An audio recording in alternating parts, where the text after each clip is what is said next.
Good evening, everyone. Thanks for joining this American Inspiration event presented by American Ancestors and GBH Forum Network.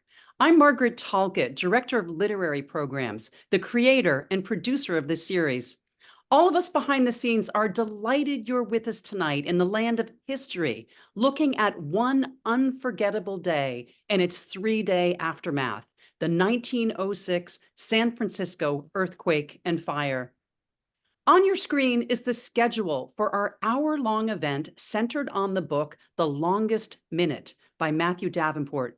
Mr. Davenport will soon join us on screen to discuss his book and show some historical images for 35 to 40 minutes. Then I will join him on screen to ask a few of my own questions and share yours. We got some great questions in advance, but we welcome additional queries. You can enter those into the Q&A button at the bottom of your screen. Tonight's event is being recorded by my colleagues in our Brew Family Learning Center. Their video will be shared with all registered attendees, more than 800 of you. The link will be contained in a follow-up email to you in the next 12 hours. In the weeks ahead, our partners at GBH Forum Network will edit and produce their version of this event, which will be shared as well. As good as tonight might be, of course, the real enjoyment and education comes from reading tonight's featured work, The Longest Minute. Copies of the hardcover book can be purchased from our partners at Porter Square Books in Cambridge, Massachusetts.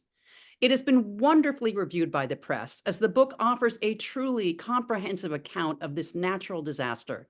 The critics have hailed it spellbinding, gripping, a harrowing chronicle of devastation, and a portrait of a city's resilience. Truly, this book is required reading for anyone who knows and loves San Francisco or is in awe of the natural world and its intersection with humans. If you order from Porter Square Books, input the code AMINT24 and your book will come signed by the author on a bookplate. The bookstore can send your copy to you or to a friend anywhere in the United States. And now for some background on our speaker.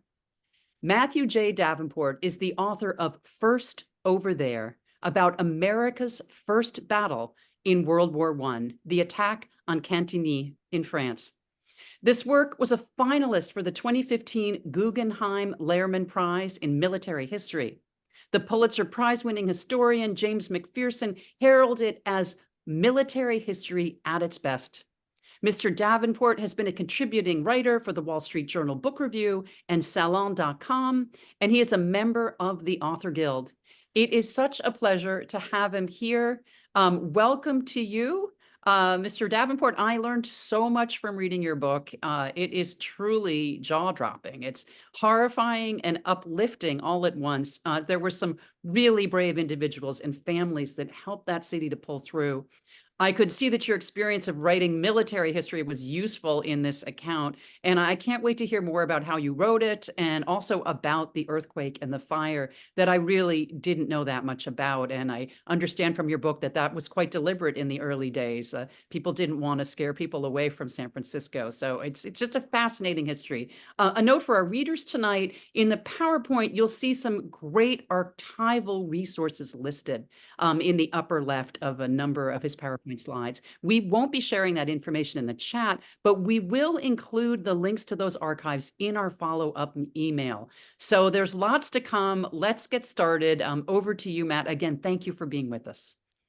Thank you so much for having me, Margaret. This project started in 2012 when I visited San Francisco, and I noticed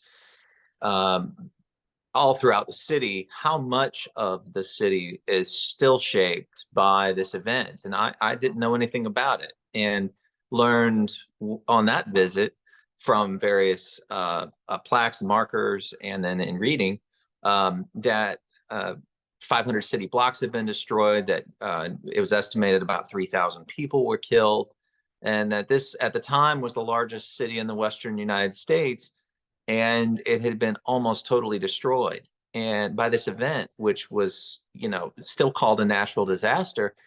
And I said, how could that happen? And I wanted to know more. So I started to look at books on it. And the first book I read focused on the firefighting, but didn't answer my other questions of how all this happened. Another book I read then focused on the tectonic science of earthquakes, but didn't explain how that resulted in all these fires and all this destruction. And then the next book I read focused on the human stories, which are very interesting, but didn't tell how all this happened. And the question that ended up developing in my mind was, how does a natural disaster like this result in such unnatural devastation and destruction? And, is it the science of tectonics? Is it shortcomings in firefighting? Was it infrastructure failures? There are no surviving eyewitnesses. At that time, there were a few survivors, but they were too young to remember, and now there's none. And so all we have are archives. We have letters and diaries and journals and reports.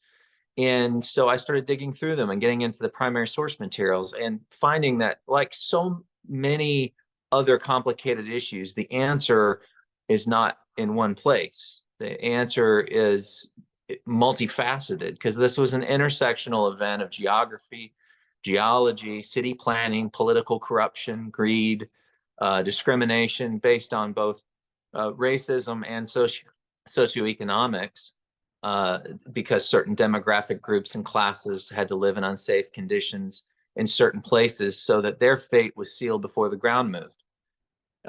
So the answers to the story went back to the development of San Francisco, that then in its natural state, where the city formed, was this dry, windswept, hilly peninsula with few streams or natural reservoirs, not suitable at all as a population center. So, as everyone knows, the gold rush brought in an exploding population. The demand for the area as a provisioning supply port during the gold rush for speculators changed everything. Population exploded from fewer than 2,000 to 25,000 in 1 year. Soon it was 50,000, 100,000, and population outpaced city planning. And the city's real estate ended up expanding by moving all of this fill land and dirt and sand dunes out into the marshland of and waters of the shallow cove on the edge of the bay to make new real estate and make this unstable land that they could then build what was wooden and canvas structures, very temporary for transient laborers and workers and speculators. And there were very few regulations or building safety measures, or even very little law. It was very much a Wild West town. So what resulted, you'll see now, I want to start my slide presentation. In the first slide, you'll see what ended up resulting. Very early, the city was shaped by fire. And 6 separate fires in the short space of 2 years, 1849, 1850, 1851. Each one of them destroyed nearly the entire city because it was wood shanty structures closely together. There was very little water supply. And then they would rebuild quickly, and another fire would come and rebuild quickly. And so there were warnings in these fires that people had to start heeding. The population had to start heeding that we need some volunteer firefighters.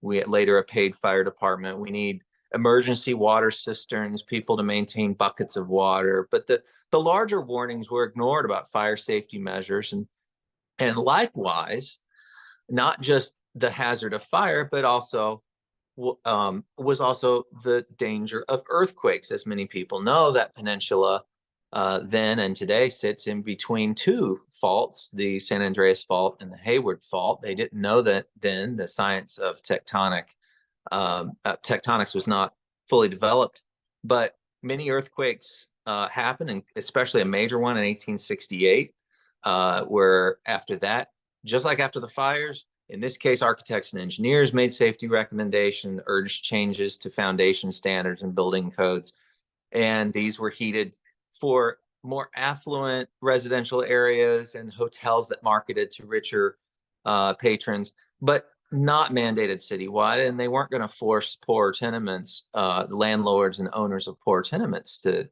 heed these warnings. So what did you get? You had a city that was run largely by railroad money, because the Transcontinental Railroad then connected by the early 1870s.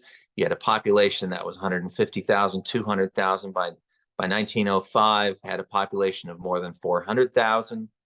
And it was run by developers, speculators. City government was run through bribes and favors that not only favored certain builders and landlords and to avoid inspections or get waivers from the few safety regulations that they had, but also maintain the monopolies of privately owned public services like electricity, gas, transportation, and most consequentially, water.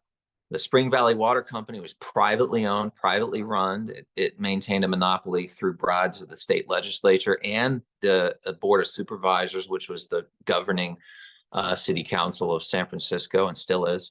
And they would not require it to undergo the expense of improving the materials by 1904 and 5 of its 40-year-old cast iron water pipes that ran over soft ground, this made ground I discussed, or to install larger pipes in places where population had exploded. There were places where in working class tenements south of Market and in Chinatown, where Chinese Americans, the most discriminated against demographic, were forced to reside in very cramped, congested conditions. There were no safety standards there, and the water pipes that had been laid back in the 1870s and the 80s now could not even supply a trickle out of the sinks in some of these boarding houses where on a single block 1,000 to 2,000 people lived, served by 4-inch and 6-inch water pipes, whereas the rich homes up on Nob Hill and Russian Hill were served by larger pipes with more water. This was very consequential.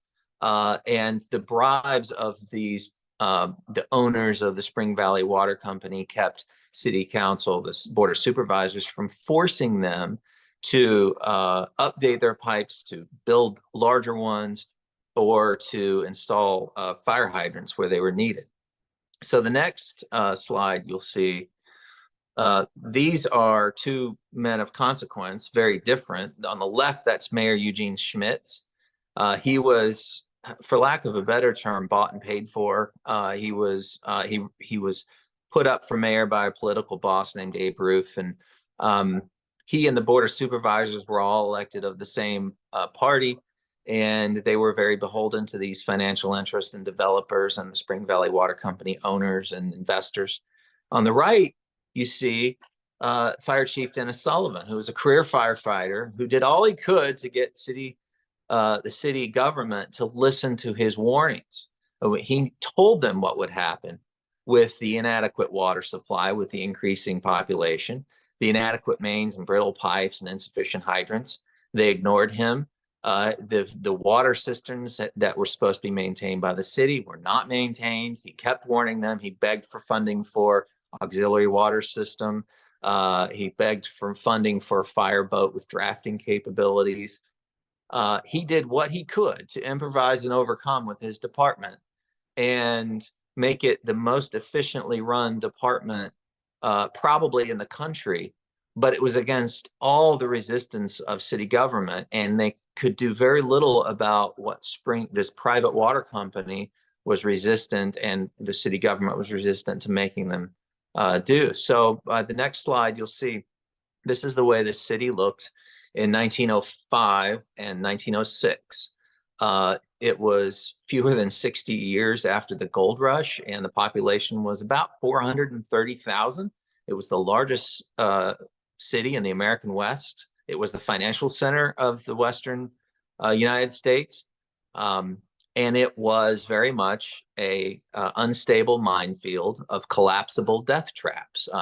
More than 90% of the city's structures were either wooden or wood frame, which was a major fire hazard, and it was insufficient. There was insufficient water supply.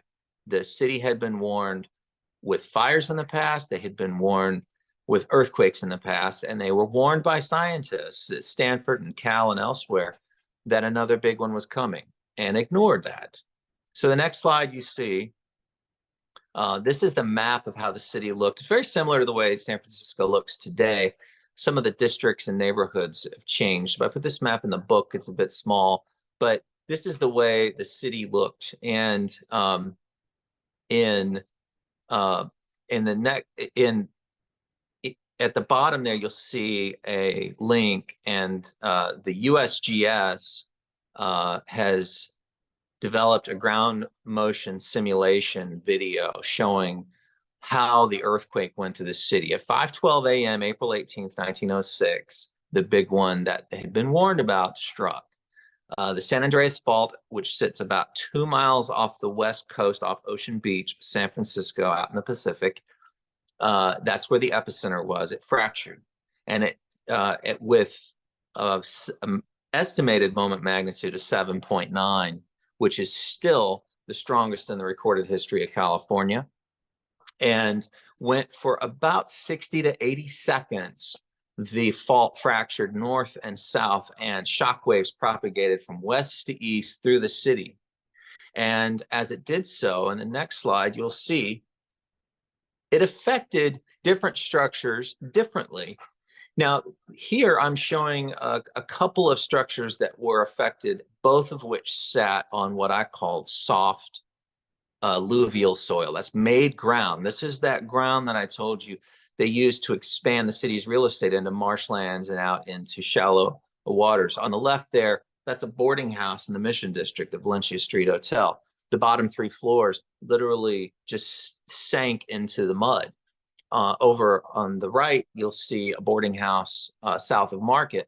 Both of these were congested areas where working class people, mostly blue collar, lived. And you'll see the destruction to that boarding house, and much of it collapsed and walls fell. This happened throughout the city on soft ground, but on bedrock, there was very little movement. When earthquake shockwaves hit bedrock, like up on Nob Hill, Russian Hill, if you know the city of San Francisco, you know there are places that sit on bedrock, and that shakes this much.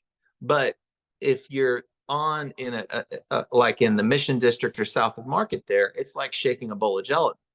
The bottom, down deep, 250 feet below the street surface in some places, is where bedrock is. And all this soft soil above shakes 3 and 4 and 5 times as much, like a bowl of gelatin. And that it loses its solidity, and the buildings that sit on it are exposed to much greater shaking than those that sit on bedrock. So throughout the city, it depended on where people lived as to how much the shock waves affected them and how they felt it. And you'll see the destruction there in those 2 places. But throughout the city on soft soil, the destruction was vast. On solid bedrock, like up in the richer and more affluent areas, there was nothing but maybe tipped broken chandeliers and some tipped lamps. In the next slide, you will see the first thing that happened after the earthquake was fire. For many years, there persisted, what I found out was largely a myth. It still persists today, that the simple answer was, oh, gas lines broke, candles tipped, and fireplaces, chimneys broke, and fires started and spread that way. This is where research is important, and where my job as an attorney helped me to understand that there was litigation back then. There was litigation over with insurance companies. I'd read about it, and I said, well, if that much money was involved, where these business owners and these homeowners were suing insurance companies to collect on their damage to their the destroyed buildings and homes, then there were transcripts to these trials. And down in the National Archives in San Francisco, at San Bruno, they have the transcripts of hundreds of eyewitnesses that testified under oath just months after this event about where these fires started and how. And every fire that spread into an unmanageable blaze, that the fires that spread throughout the city, about 50 of them, almost all of them started in unoccupied commercial spaces. And they started in places where iron foundries or laundries, where irons were kept over hot coals, and the fires tipped out. These were unoccupied commercial spaces, and because of the lack of regulations, they went right into residential areas because they were poorly zoned. Also, pharmacies that they kept these volatile chemicals in glass jars on shelves, and they tipped and broke. And when they would mix with each other or be exposed to oxygen or especially heat, they would explode, either ignite or explode. And that started all these fires. On the left, you see a fire down near the waterfront that started in a factory and spread very quickly. On the right, you'll see a fire that started in a pharmacy that spread very quickly into the buildings and businesses right there on Market Street at Fremont. In that case, look at where the sun is. It's very low. This was before 7 a.m. Within just an hour, hour and a half, the fires were spreading to unmanageable levels. And what was happening with the water pipes? Well, they were this brittle old iron pipes. They had not been updated. They ran through soft soil, and most of them broke. Most of them spilled out into the soil. There were some reservoirs in the city where pipes were managed on bedrock areas to stay intact. And in those few areas, there were a few hydrants that still worked. But in most places, the fire department, I don't want to say helpless, because they would go and draw from cisterns and they would improvise, but they did all they could working against the odds that had been, set for them by this poorly managed city government. In the next slide, you will see a fire company on the left. Now, they use steam pump fire engines then. They're drawing from one of the intact fire hydrants west of Van Ness. If you know San Francisco, this is the Western residential area. And they have to pump from this hydrant. They had to pump to another engine to go up and reach to put a line on that church you see up there. On the right, I put a then and now photograph of Sacramento Street looking east. And these were taken on the same date in the year. The one at the top was the morning of the earthquake, and you'll see, looking straight ahead, this wall of smoke, and it's blocking out the sun. This was taken around between 6:30 and 7 a.m. So just within an hour and a half of the earthquake, that's how much the fires had spread. I put the picture at the bottom. I took that at 6:30 a.m. April 18th last year from the exact same place, and you'll see how low the sun is. And at the top, you'll see how much that wall of smoke is blocking out the sun and how quickly those fires spread. And the next slide, you'll see two men, again, very different. The military responded. The military had many posts there, naval and army posts. And on the left, there's Frederick Funston, who was the acting commander of the army garrison that was at the Presidio and Fort Mason and other army posts. He was actually the acting division commander for what was, in effect, the West Coast, the Pacific Division. On the right, you'll see a young lieutenant in the Navy, and he was stationed up at Mare Island, which is just northeast of San Francisco. And he commanded, or he skippered a destroyer. On the left, Frederick Funston decided when the earthquake and fires happened that he would order all of his troops, all of his soldiers into the city fully armed to prevent looting and protect property.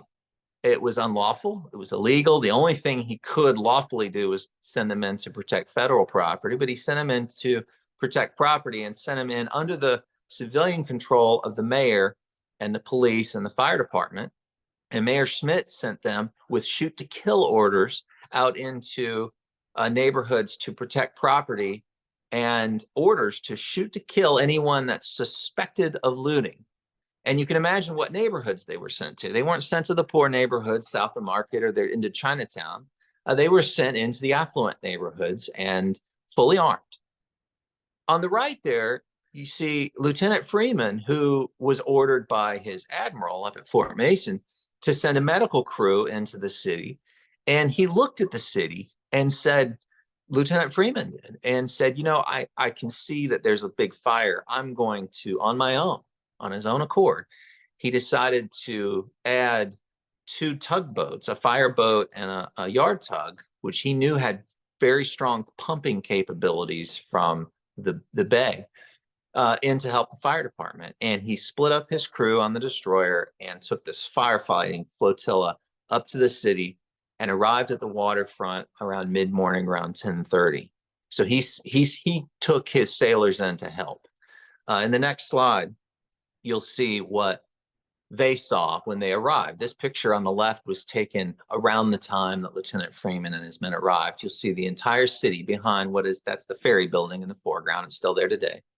That behind that waterfront there, behind the wharf and all those piers, the entire city is already ablaze and it's burning rapidly. And Frederick Freeman and his sailors go up to a pier. He finds a fire captain and says, "Where can you use my pumps?" And they pull down these fire engines that did not have any water supply. And he pumped from the bay to the fire engines, and that whole waterfront right there, they set to saving it. The ferry building and the waterfront, which is very consequential because it was the way in and out of the city for the population at the time. There were no bridges, so that was the way in and out of the city. On the right, you'll see a picture illustrating visually the firestorm that developed. This fire was so severe within just a couple of hours, by mid-morning. That's south of Market, and the temperatures were reaching 2,000, 2,500 degrees Fahrenheit, nearing 3,000 degrees Fahrenheit. So hot that it created its own windstorm, that in these canyons of building down these streets, the hot air would rise and create a vacuum, and that would suck the fresh air in from the next block, that would then radiate more heat across not just alleys, but then wider and wider streets and avenues. So it would hit the auto ignition temperature of most wooden structures or the wood frames of brick structures, and they would ignite, and it would go block by block by block. So that's what you see that they were up against. Now, part of what I wanted to do in my research was dispel some myths. And a major myth that has persisted still to this day is this myth of the ham and egg fire, that the newspaper blamed a woman cooking on a stove with a broken chimney for what would become the most destructive fire of the day. And that's the Hayes Valley fire, which is just west of where City Hall sat then and sits today. And they blamed her without evidence. They blamed an anonymous woman for cooking breakfast on a house with a broken chimney for starting this fire. I looked into it, and I went through voter registration records, and I went through city directories. You'll see some links here to the Sanborn insurance maps. Those show exactly what was at each address back in 1905. They have them for many cities. They're fascinating to go through. And you'll also see a link for the city directories for San Francisco. Most libraries in major cities have those. I went through them and found out that there, on the houses there where that fire started on the left, that's the photo of the fire actually starting, there were 14 men and 5 women. And it actually started in a commercial space. A record at the time showed that. So it was not a woman, and it started in a commercial space, not a residence. On the right, you'll see that's the fire in Hayes Valley about an hour later, and that merged with the fires south of Market and the waterfront to go citywide. That rumor, that myth, has persisted, just like Miss O'Leary's cow with the Chicago fire, and it was very nice to be able to dispel it as untrue. The next slide, you'll see, as I talk more about research, the importance of going back to source records, that many people that would be interviewed in their 60s and 70s and 80s would not purposefully, but they would be giving memories of memories or things they had read since. Going back and finding letters, that letter on the left is actually dated April 18th.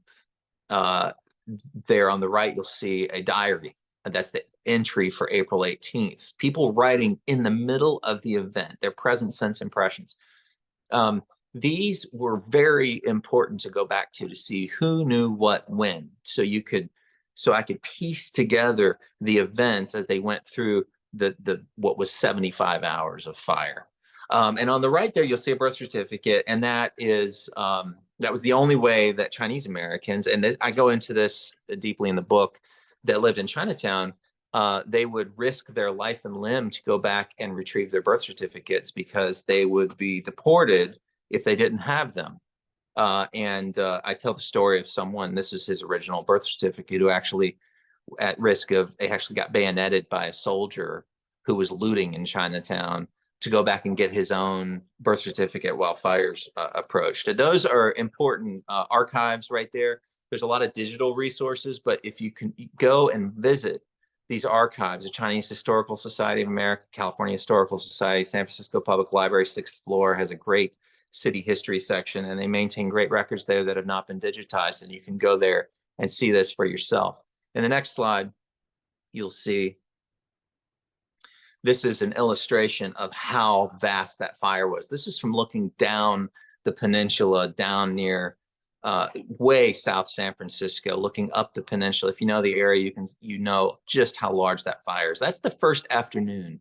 It spread throughout the city and destroyed 500 city blocks. And on the right, that's a photo of the last fires on the third day. And you can see just how much they had scorched and burned through the city. And the next slide, after this, you will see a good visual illustration of how vast the destruction was. The first one on the left is looking up Nob Hill. That's the Fairmont and the James Flood Mansion, both of which are still there today. But you'll see everything was destroyed. Everything, every building was gutted. It was an ash heap of ruins. And on the right, this is the way things looked the day after the fire was put out. Still smoke rising, still ash everywhere. That's looking straight down or up Market Street. In the next slide, I did a then and now of these two locations, both on O'Farrell Street, looking toward what was then the Call Building, the tallest building in the city. Now it is Central Tower and does not look the same, but it was gutted and then rebuilt and refurbished. But you'll see the destruction, and you'll see how the city looks today. And when you compare and contrast, we have not experienced a major American city reaching this level of destruction. Not before this, and not since. We've had flooding, but to have a city this totally destroyed was unprecedented. In the next slide, you'll see highlighted there is where that red mark, that's a map of San Francisco as it was in 1906. And you'll see that red boundary. Everything within that red boundary was destroyed. A couple things about this. One, most of the city existed within that burn district then. Most of the businesses, almost all of the banks, in fact, all 50 of the banks sat within that burn district. That burn district centered in the financial district, the commercial district, the Nob Hill, Russian Hill, over North Beach, Telegraph Hill, and all south of Market. What you will also see, though, is that the waterfront was saved, and all the way up around to the north end, what is now Fisherman's Wharf, all that was saved. And that was saved because of Lieutenant Freeman and his sailors, who brought these very powerful pumps on these two tugboats and their destroyer to help the fire department save the waterfront. On the west, you'll see it didn't go past Van Ness Avenue except in a couple of places into the residential areas west. And that's because the Army, after finally being released from what were very restrictive rules by Mayor Schmitz and the city to not allow fire breaks in certain property, they blew fire breaks with dynamite. The engineers, the Corps of Engineers that were stationed at Presidio knew how to use dynamite. And they blew fire breaks along there, and it actually worked. There's a myth that persisted that all these fire breaks didn't work and started new fires. That was true the first couple of days, and I get into that in the book because they used black powder, which just started new fires. But the Army soldiers, one of the good things that they were able to do was blow fire breaks and save the residential areas to the west. What also saved the residential areas to the west and the south there, down in the Mission District, were two working hydrants. One that was still connected to a reservoir. I could follow the path. I went through Old Spring Valley Water Company schematic records to trace exactly which pipes survived. Out of more than 4,000 hydrants in the city, fewer than 50 were found to work throughout the disaster. And at the end, only a handful did. And those two were most important because those neighborhoods to the west there, not just Hayes Valley, but Cow Hollow, Pacific Heights, now all saved. And down the Mission District, it was stopped at 20th and Church by what is known as the Little Giant, the famous Little Giant that hydrant that kept pressure throughout because it had one working transmission main from the south. All the rest had broken and spilled out, and the hydrants didn't work. And that's why it took fire breaks and the Navy to save the west and the east of the city. On the next slide, you'll see the human toll here. More than 3,000 people were killed, but more than 225,000, maybe a 250,000 were made homeless. They were unhoused, some of them for a year or two. And that affordable housing south of Market, which were poor, weak tenements, went away with the disaster. Many of them never returned to the city. You'll see this tent city at Fort Mason, and there were similar ones at Presidio and Golden Gate Park, and over in Oakland and East Bay and down south in what became Dade City, what became Daly City. And you'll see there on the left the Army and helping to evacuate civilians during the disaster and afterwards from the waterfront that was saved by the Navy. The human toll was large. The relief efforts were massive. The American Red Cross was sent in by President Roosevelt, and they, together with the Citizens Relief Committee, helped raise millions of dollars and helped quite a few businesses get back on their feet and help the rebuilding effort. Which brings me to the next slide. That there is a good ending to this story, and that is the rebuilding of the city. It is, while it's just as shocking to see how quickly the city was so almost completely destroyed, it's amazing how quickly the city rebuilt. People invested from all over the world and the Eastern U.S. New businesses came in. The businesses that were there were able, many of them, to restart and rebuild. Many of the banks restarted. Part of this was due to the Mint being saved by the heroism of its staff and its superintendent, so that there was a financial capital center in the city to help the rebuilding. You'll see pictures there of the rebuilding, and that photo on the right is a picture of the city 1 year to the day after. That was April 18th, 1907. That's how much had already been rebuilt. Within 2 years, the city was almost entirely rebuilt. And by the 1915 World's Fair, the Panama Pacific Exposition, it was their coming out party for the city's resurgence. So very quickly, the city of San Francisco got back on its feet, but never again was it the largest city in the American West. It was passed by Los Angeles after this. And many people said it never returned to its former glory. I say it did, but the rebuilding is a phenomenal achievement. And the next slide, you'll see how much the city appreciates its own history. The very first year after the disaster, the South of Market boys, the workers that lost all their homes, came back to the surviving fountain, which sat across from the old Palace Hotel and still sits there today. That fountain survived. It was put there in 1875. It's still there on Market Street. You can visit it today. The 1 year anniversary, the South Market Boys came and met there at Lotta's Fountain to commemorate the survival of the city and the rebuilding. Every year since then, the city comes together at Lotta's Fountain to commemorate it. And now many people will come in period dress. You'll see there the mayor and many of the city leaders dressing in 1906 attire. At 5:12 a.m. every April 18th, they are there. And it is a great event. I've attended 3 of them. That's a photograph from last year's event, not this year's. And on the right, that's the gilding of the Mission hydrant, the little giant that saved the Mission District there. After Lotta's fountain ceremony, everyone goes over to the Mission, down to the Mission District, and they can spray paint gold the hydrant that saved the neighborhood there. and that is still gilded.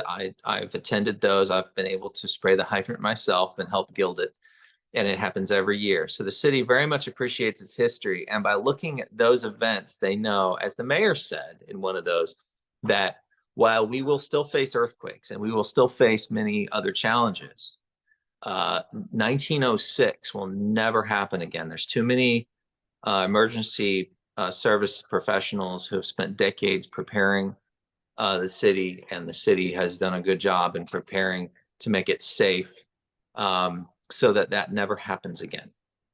And that is my presentation and my slides.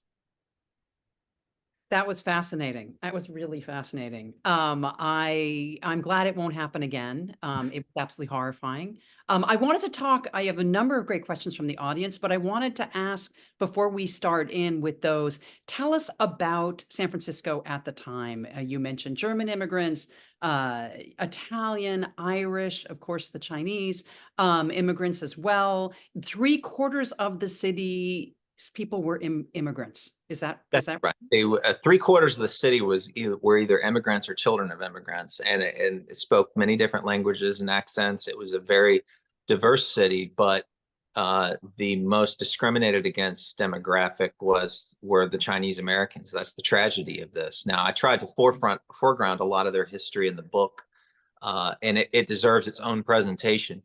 And there are many books written just about that it was awful, as that in many American cities, that they were forced into a small section, in that case 16 square blocks of Chinatown, and they could not reside or work outside Chinatown, couldn't even travel outside Chinatown without their birth certificate or proof of citizenship.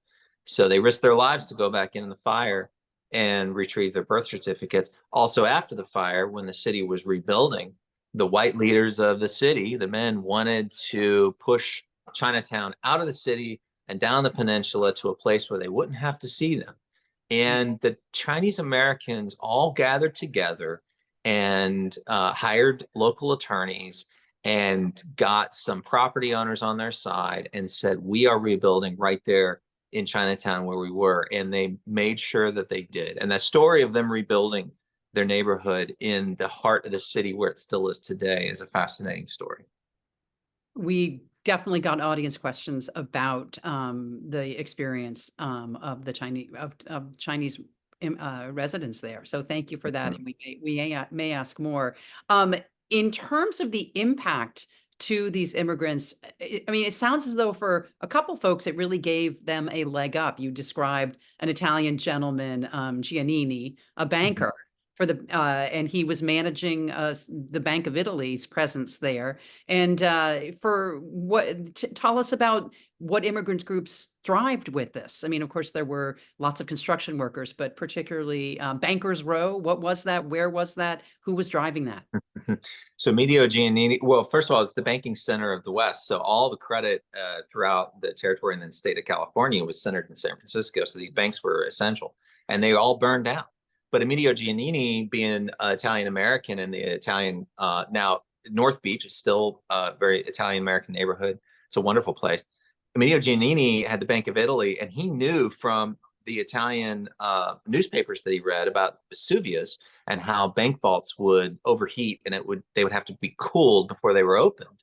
And so he had a horse team send it down the peninsula, the bank vaults for his Bank of Italy, and he was the only bank to save his cash reserves. And after the fire, he brought it back up the peninsula and opened up at the waterfront and turned really the Bank of Italy by extending credit to all of the residents early on to extend credit to them to rebuild their homes and their businesses.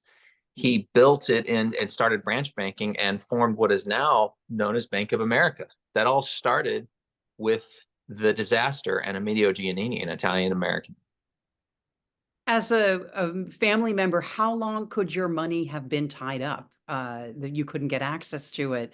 There must have been months for some folks that they. It was months, and that was the difficulty. That's why the saving of the mint was so important, because they started wire transfers after this disaster also, where someone could deposit money in a Federal Reserve and the East Coast, family members could, and they would then send a telegram to the mint that this has been deposited to this Federal Reserve, and they would honor that there to give to the family.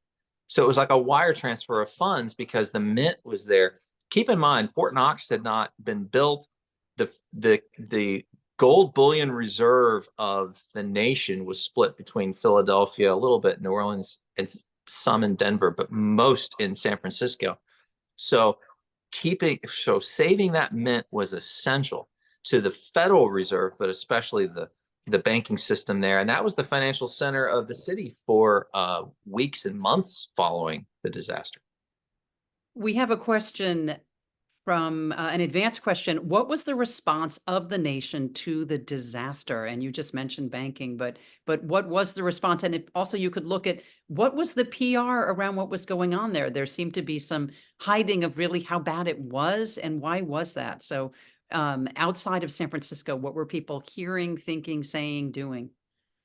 This, because of newspapers and telegrams and even wireless technology, this disaster spread faster than any previous. It was the first truly national disaster. People on the East Coast learned about it within a couple hours, even faster than people in the Bay Area.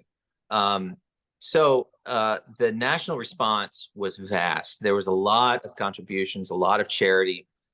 Many people from other cities would send food kitchens up. Many people gave money to the relief fund. It was advertised in local papers, and businesses would compete to say who could give the most to the people of San Francisco. This was before, I mean, keep in mind, this is 70 years before FEMA. So there was no the federal response was to send the army with rations and supplies and tents, which helped a lot.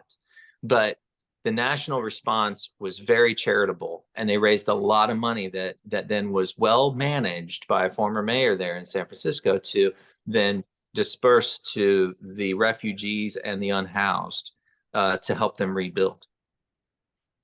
Circling back to immigrants and everybody living there, you say people left. I mean, it seems as though many people stayed, but the people who left, who were they and where did they go? Can one generalize about that?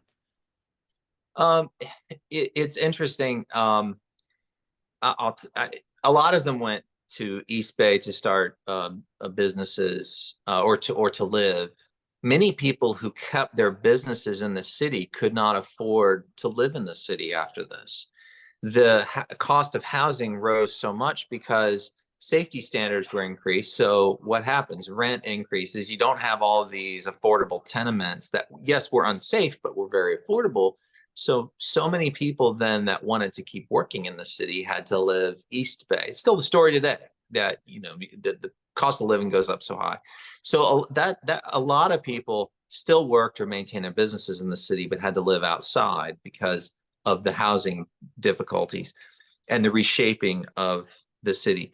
An interesting vignette is that many people were able to get what were called earthquake shacks. These were these tiny houses that the relief committee built, and you could pay a couple dollars a month for rent. And if you kept current on your rent for, I think it was a year or year and a half, then you could own them, and you could then go purchase a lot. And I talk about in the book that you could purchase small lots to put your earthquake shack on afterwards. The problem is those lots in the city were very expensive. But there was a man down the peninsula named Daly, who he had a farm, and he allowed a lot of refugees to live on his farm. And he also allowed a lot of them to bring their earthquake shacks down there and purchase sections of his property to put them on. And that developed or helped develop what is now Daly City. Amazing. An advanced question we got. What was it like for you as an author researching such a tragedy? I enjoy the research much more than the writing. I really don't like the writing. The writing, especially the editing and dealing with editors. But anyway, the research is the joy in it, because you're going through telegrams and letters and diaries and photographs that some of which haven't been seen for 118 years. Some of these had not been accessed. Some of these things at the library, the family would would give them to the library in the 1930s, 1940s, 1950s. San Francisco Public Library maintains all of these. And I go through them and I see that no one's checked this out before, or 3 people have. And the last time was 1985. And I say, I'm seeing things here that I'm going to use on the book that have just not been tapped. That's why I wanted to get well beyond published sources and secondary sources and get right into the primary source materials. One of the links I put up was a link for the digital collection, the 1906 Earthquake and Fire digital collection. Back in 2006 for the centenary, a bunch of institutions from the San Francisco Public Library, Bancroft Library over at California Historical Society, Stanford, they pulled their institutions together and tried to digitize a lot of their records. And they did a really good job of putting them all in one place where you can click and I put that link up there and you can go by institution what they've digitized. In some places, you're seeing 1/20th or 1/100th of their archives, but you're seeing a good cross section. I think there's more than 10,000 photographs that have been scanned and put up there, and that it might be more now. And I think there's about 3,000 documents, source documents from those. So that helped me, being an East Coaster, to be able to access some of that. But there's no substitute for going in person and seeing all of it. Like the transcripts at the National Archives, those were things that I, from my day job, knew would exist. And when I found them, I said, this is a gold mine, because these are present sense impressions given under oath just months after the event by hundreds of eyewitnesses. And no one had ever looked at them before. And it told exactly how fires started, where and when, and how they spread. The family stories that you share about families, trudging down the stairs with everything they can carry in their arms. And some of them have wagons, some of them don't. Some of them have lost a family member on a different floor in a different place. What do they grab? You mentioned birth certificates. I mean, these family stories are amazing. Were those insurance records? Of course, we have a number of family genealogists, family historians on the line. They're curious if you did any genealogical research, and what advice do you have for people in search of families from that time? Subscribe to Ancestry. It is indispensable. Ancestry and Find a Grave, I was on every day.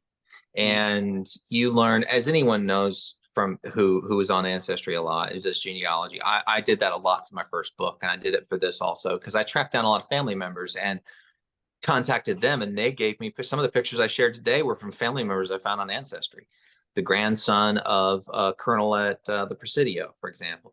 In any event, Ancestry was indispensable, because that's the census records, and it shows where people lived when, who lived with them, what their profession was. You can get paperwork from their jobs in some cases, a lot of good photographs. And Find a Grave, once you get into those, then you can access their death records, and then you can cross-reference these, what researchers in the 70s and 80s tried to do in the 90s. Has now I could update and cross-reference everything to create a much more complete death list of casualties. That was all very important. Many folks are asking about, is there a definitive list of the dead, of the 3,000, or do No. you piecemeal it? There's never going to be, because so many were reduced to so many, there was no records of them being in the city. And in some places you have a boarding house with 300 residents. You have an incomplete list of who was there at that time.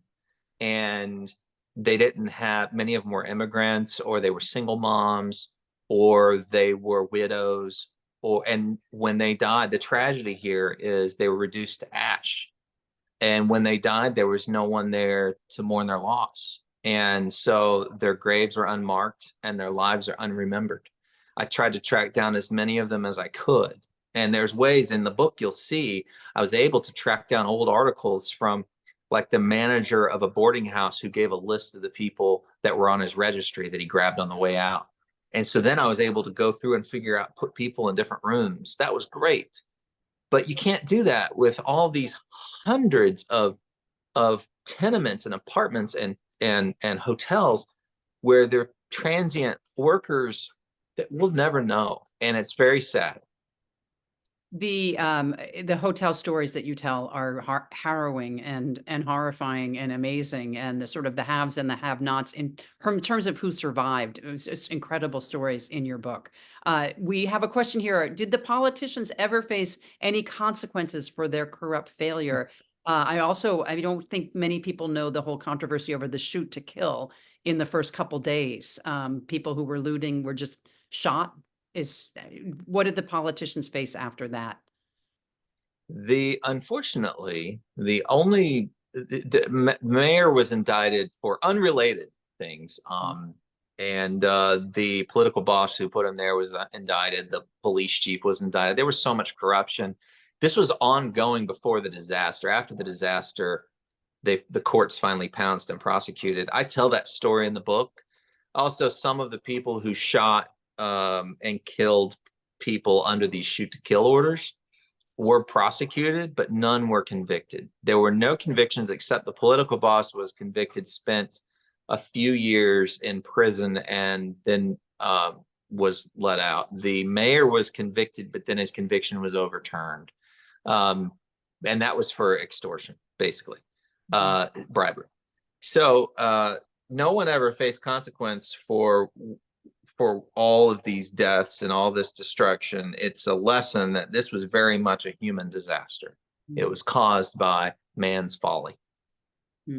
In terms of the water supply, mostly.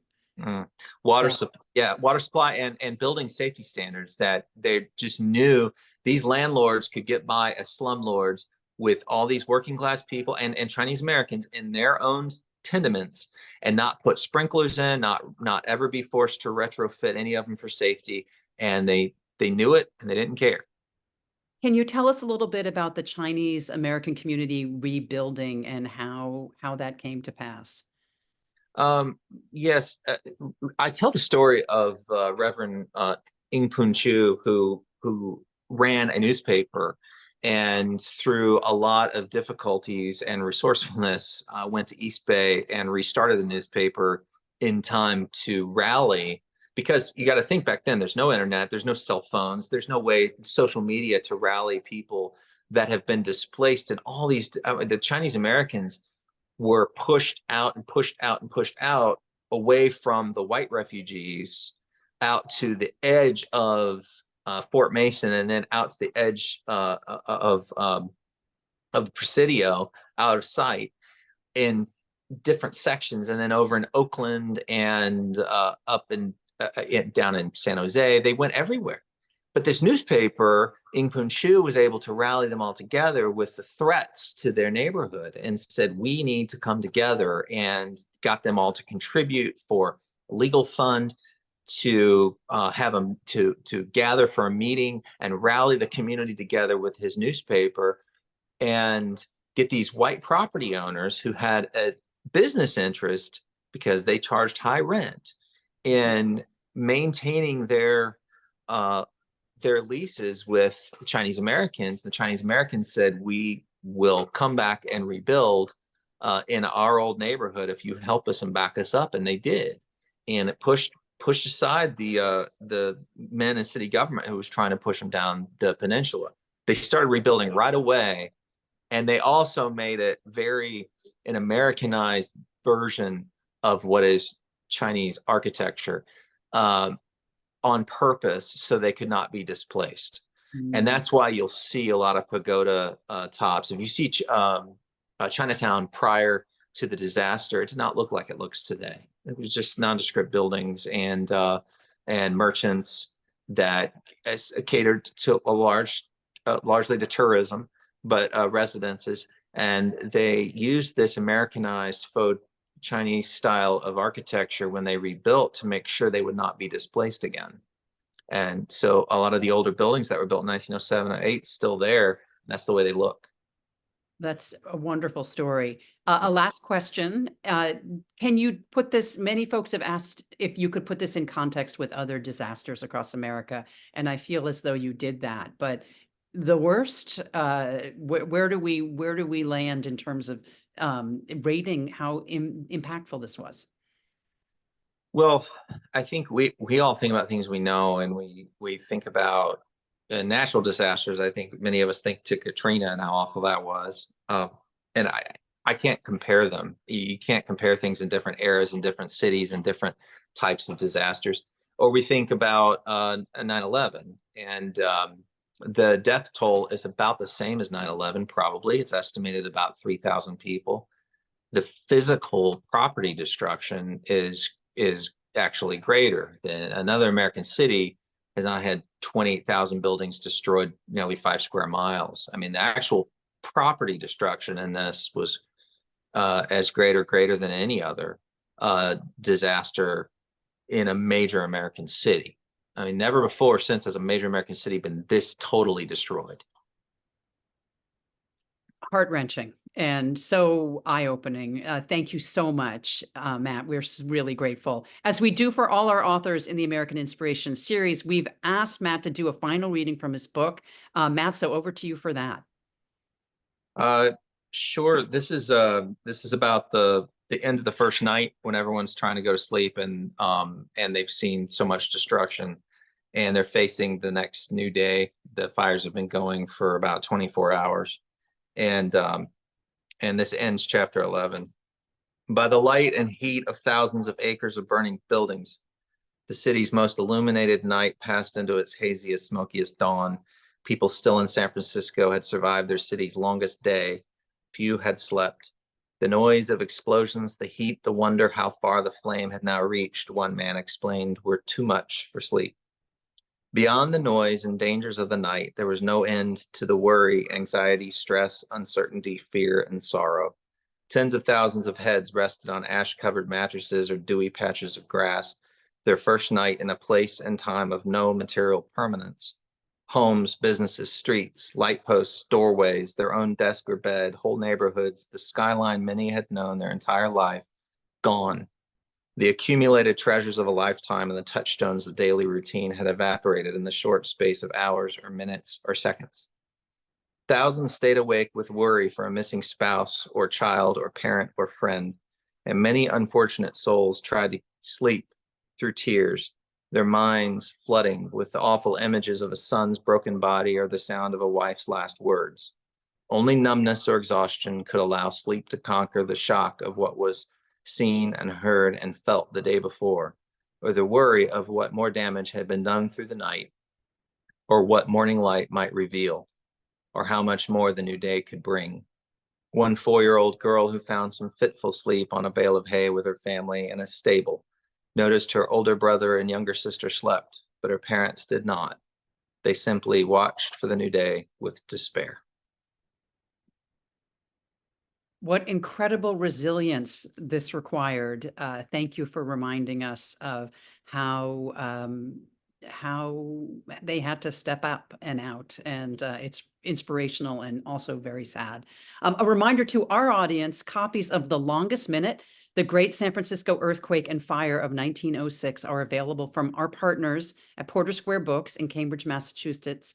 I suggest this book heartily. Book buyers do input the code AMINS24 as you order from Porter Square, and you will get a signed copy. The bookstore can send your book anywhere in the United States at any speed you want. If you have friends, family in California, or ancestors, particularly from San Francisco, this is a great history to have and to know. Winding down our evening, I am delighted that American Ancestors was able to present tonight's book talk. If you're researching a time, a person, or a family, my colleagues are here to help. If we could go to the next slide, free to the public. You can chat with one of our genealogists, and our Brew Family Learning Center hosts many educational programs providing skills for family historians. You'll see on screen, we provide direction on accessing all sorts of records that make up America's diverse history, many of the records right in line with what Matt was combing through for his own research. Our mission in all we do at American Ancestors is to educate, inspire, and connect. And for you history lovers out there, please join us for more author talks. For tonight's discussion, we give special thanks to fellow book lovers Susan Kay and John D. Thompson for their sponsorship of the American Inspiration Series. Looking ahead, days after July 4th holiday, we'll gain insight from Jeffrey Rosen, President and CEO of the National Constitution Center, about the Declaration of Independence, specifically the phrase, the pursuit of happiness. A week later, we'll focus on the intersection of photography, history, and the American West, the work of the 19th century photographer Timothy O'Sullivan, who was made famous for his photographs of the Battle of Gettysburg. In a new book, Double Exposure, New Yorker journalist and author Robert Sullivan takes us on a tour of the West, following in the footsteps of this great photographer as he went on U.S. government survey expeditions after the Civil War. The book shares images and stories of the West then and now.